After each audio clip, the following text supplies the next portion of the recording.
Fala pessoal, tudo bem? Eu sou o professor Bruno Tulux e hoje, no Momento do Conceito, nós vamos trabalhar um conceito que é extremamente importante e muito interessante. Hoje o vídeo vai ser sobre sesmarias. Se você ficou interessado, se liga aí que depois da vinheta tem mais.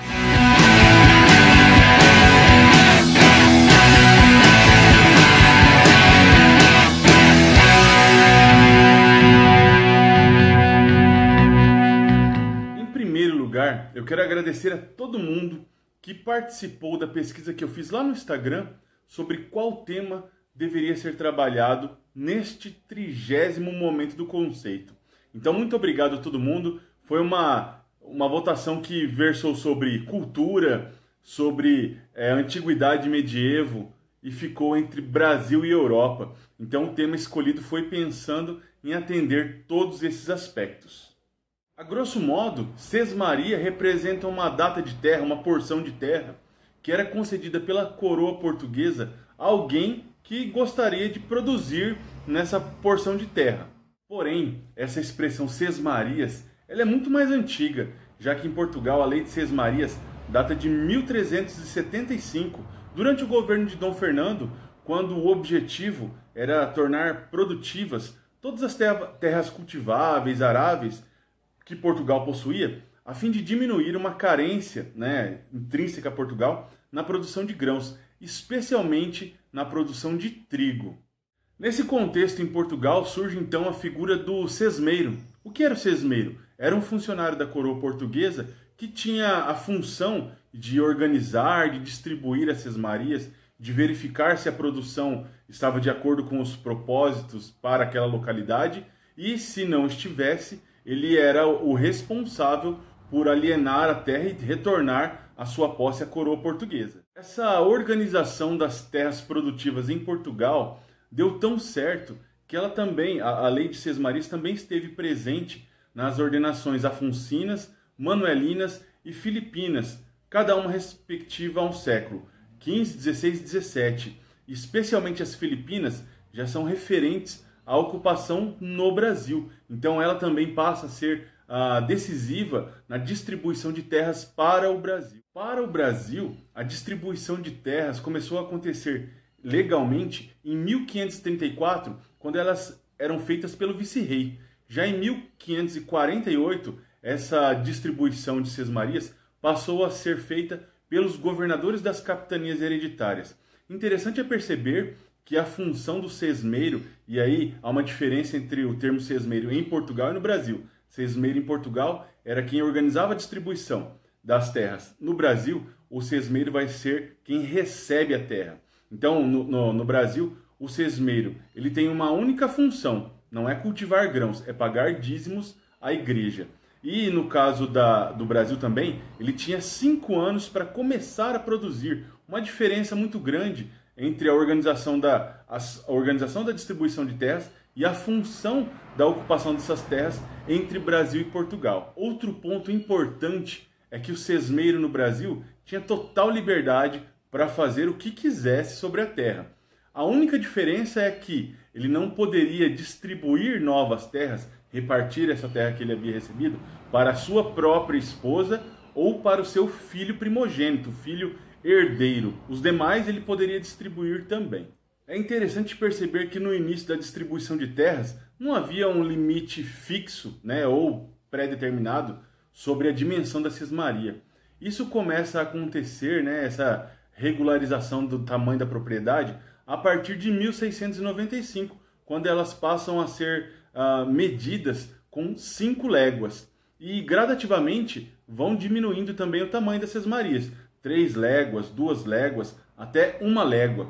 E já em meados do século XVIII, durante o governo do Marquês de Pombal, a administração do Marquês de Pombal, a sesmaria ela vai ser regulamentada e não vai poder ser concedida uma nova data de terra a alguém que já possuía o título em outra região. Justamente para quê? Para possibilitar que mais pessoas pudessem ocupar mais territórios.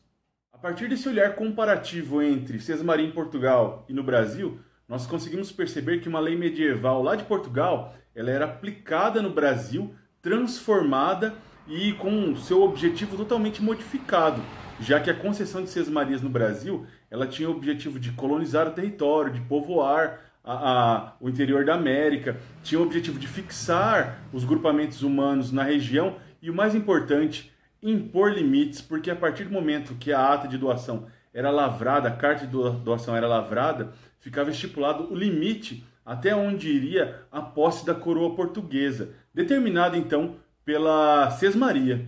Isso é fundamental para entender como era a astúcia portuguesa nesse quesito de dilatar a fronteira do Brasil.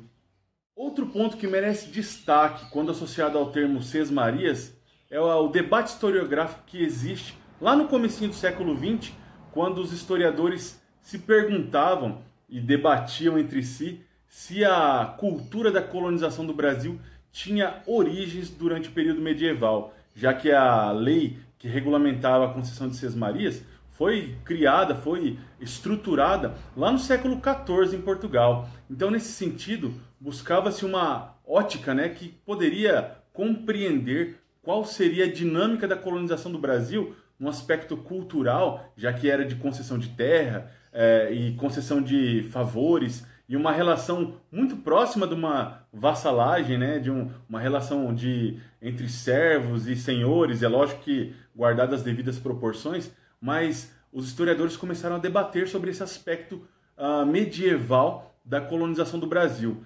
Coisa que 20 anos depois, já na década de 1950, já se pensava diferente, porque entendia-se que a colonização do Brasil atendia a uma ótica mercantil. Então, já que ela visava lucro, ela se dissociava totalmente desse aspecto medieval. Porém, entre os historiadores, essa discussão é inconclusa, porque já nos anos 70 do século XX, passa-se a olhar a colonização do Brasil a partir das relações de trabalho, E sob esse aspecto percebe-se que a escravidão é um empecilho para se entender que havia uma cultura capitalista no Brasil, já que não havia mercado consumidor.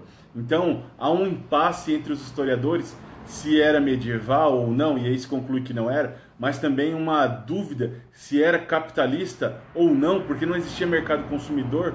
Então, até hoje ainda é uma discussão muito pertinente para entender essa lógica sobre a colonização do Brasil, que tem caráter medievalesco, mas também não é totalmente capitalista. Isso transforma, então, esse período da colonização do Brasil, esse momento da nossa história, em um momento único da história da humanidade, porque tem aspectos de um período, mas não está totalmente associado ao período posterior. Então fica uma lacuna ali e traz ao Brasil esse momento único na história, que não é nem uma coisa nem outra, e que ainda vai gerar muita discussão, com certeza.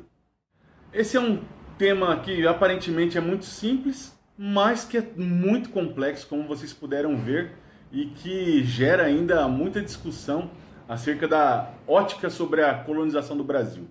Eu adoro falar sobre esses temas do Brasil colonial, vocês sabem disso, e fazer essas conexões com cultura, com Idade Média, com Europa, é muito interessante. Eu espero que vocês tenham gostado tanto quanto eu gostei, e se gostaram pode deixar o like, a curtida, o joinha, e também compartilhar com outros colegas a fim de acalorar ainda mais esse debate, para que cada um tire a sua conclusão a partir, lógico, do embasamento teórico que é pertinente. É lógico, para você que vai fazer Enem vestibular, essa é uma visão possível de ser aplicada em uma prova, para entender essa lógica a partir do olhar de um historiador específico do século XX. E aí é importante ter esse conhecimento prévio dessa discussão para poder chegar a uma conclusão para responder as perguntas. Beleza? Então, muito obrigado. Espero que vocês tenham uma ótima semana e na semana que vem voltamos com um novo Momento do Conceito. Valeu, gente. Obrigado. Tchau, tchau.